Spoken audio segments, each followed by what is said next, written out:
Welcome to Employment Law This Week. I'm George Whipple. Last month, President Biden signed an executive order encouraging unprecedented regulation of non-compete agreements in the workplace. Since the founding of this country, non-compete regulation has been almost exclusively the province of the states, several of which have recently passed measures limiting the usage of such agreements, especially for lower-wage employees. Epstein, Becker Green's Brian Spang and Pete Steinmeyer are here to talk about the regulatory landscape in light of the new executive order. One portion of the executive order states that the chair of the Federal Trade Commission is encouraged to consider exercising the FTC's statutory rulemaking authority under the Federal Trade Commission Act to, quote, curtail the unfair use of non-compete clauses and other clauses or agreements that may unfairly limit worker mobility, unquote.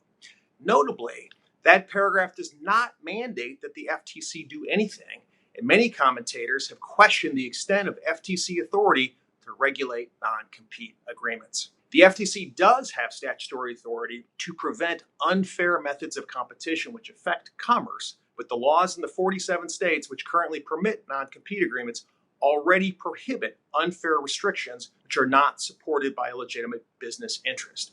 So, notwithstanding all of the publicity given to the executive order, what it means in real life and when are great unknowns. First, we've seen courts take a more critical eye towards non-competes and refuse enforcement of broad restrictions, not just modify them to something reasonable, but refuse to enforce them altogether.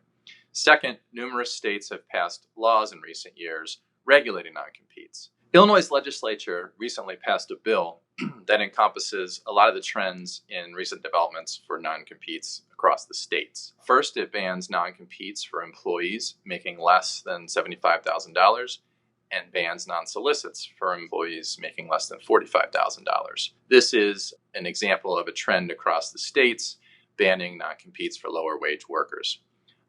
As far as due process protections, the Illinois bill requires a 14-day period for employees to consider the non-compete. It requires employees to be advised in writing to consult with a lawyer to review the non-compete. And importantly, in the event of litigation, if the employee prevails, the bill provides the employee to recover his or her attorney's fees. All employers should consider updating their form agreements now and on a going forward basis every year.